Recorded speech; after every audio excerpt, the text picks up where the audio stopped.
Oh, hello, yeah. Well, it's official. It's cold. Yeah, I'm having to wear a hat. It's that cold.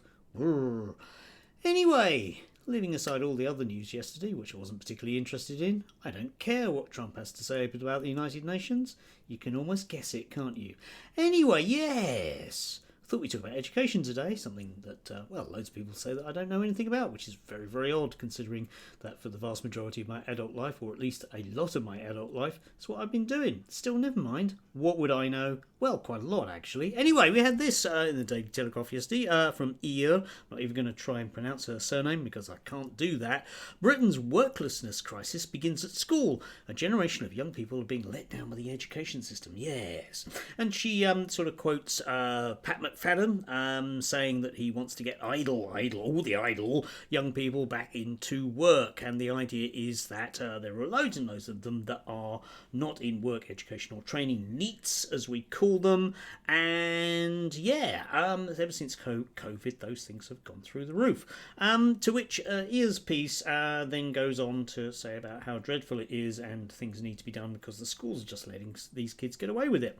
And, personally, I'm sorry, but I do object to this kind of thing because, you see, having quoted the Labour minister, but not actually spoken to him about it, there is no other factual information that is in this piece. It's simply what she thinks about what I, as a teacher, might be doing.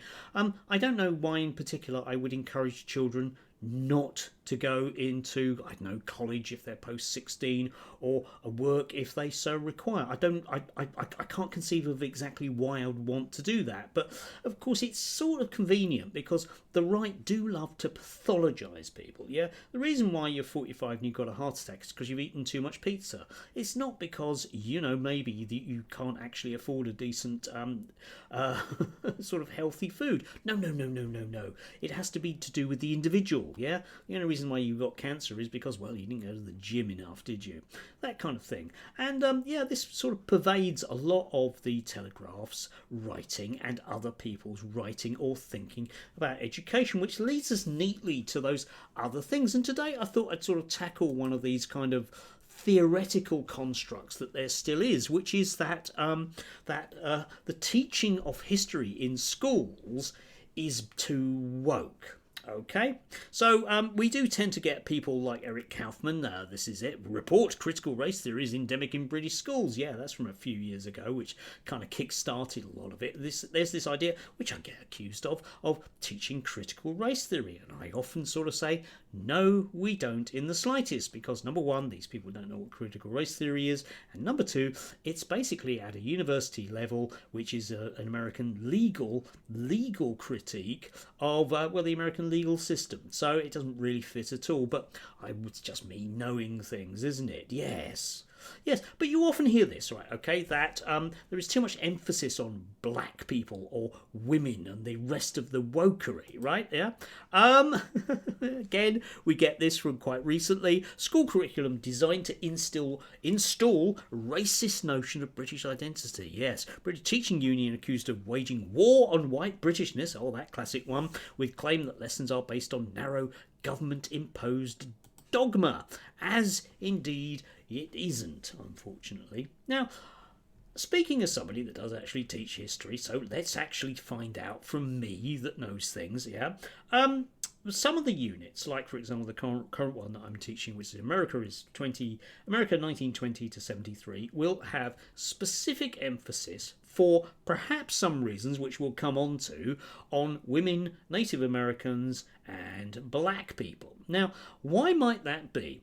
I'm sure some of you can figure out why that might be. Why, looking at America in the 1960s, we might be thinking about its effects in civil society on women and black people, or perhaps other marginalised groups like Native Americans, right? You would have thought that would just be a generic part of teaching history, but people like Eric Kaufman and writers, be they economic or otherwise, writing this stuff at the Daily Telegraph, just don't like that as a notion.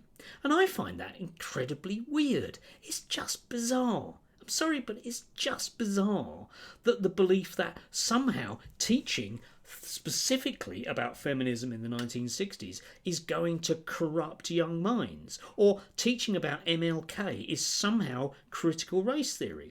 which it just isn't. And one might ask, what exactly is it that these people like Eric Kaufman, well, he basically lies about it, let's face it, it's his job. But what exactly is the myth that is being peddled? Well, it's wrapped up in just this nonsense language about the idea that we're not representing, white boys enough or something. Well, I'm sorry. Yeah, I'm sorry, but that's the curriculum, which was effectively designed pretty much as a one-man band by Michael Gove. Now, some of people in my comments, and whenever I've said things like this, and you can tell how, well, centre-right they are, will argue that Michael Gove was somehow this outrageous lefty, which is not how I think those of us involved in teaching at the time particularly recall it. Now, I don't have any real problems with the history curriculum as it is, but dear God, to accuse it of wokery simply because it includes what we might think of as 50 to 60% of the American population at any given time is a bit of a stretch. Now, I appreciate that certain people like Peter Whittle, and just about generally speaking, anyone that's invited as a guest speaker on GB News to have a go at schools, doesn't see the world that way. They don't really like the idea that you have to include women. But for God's sake, we've had, roughly speaking, in this country, about 60 years of history writing, think Thompson or Hobsbawm, which has actually included ordinary people. And I know it's shocking, and I know it's dreadful, but ordinary people might actually not simply be about white middle-class blokes.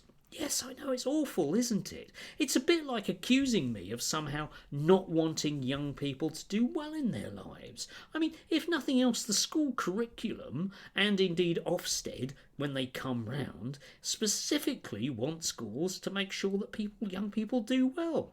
Yeah? If young kids aren't attending school, Ofsted will give you a good kicking.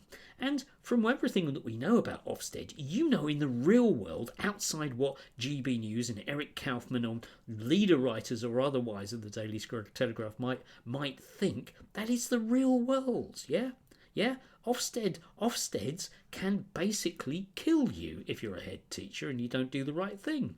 I remember the very first Ofsted I went through, and the school was heavily criticised in a very poor area, because it was Hastings on the south coast, very poor area, for its low attendance figures. It was one of the reasons why it was put into special measures. Still, once again, that's just me knowing things about, what the history textbooks can contain. But I'd love somebody to explain to me why exactly it is that I should teach history and not include women, or not include black people, or not include other representative, minority groups like, I don't know, imagine teaching British history and not including the Scots or the Irish or the Welsh, yeah? Well, I don't see what they've got to do with anything. Well, pretty much everything, haven't they? Yeah.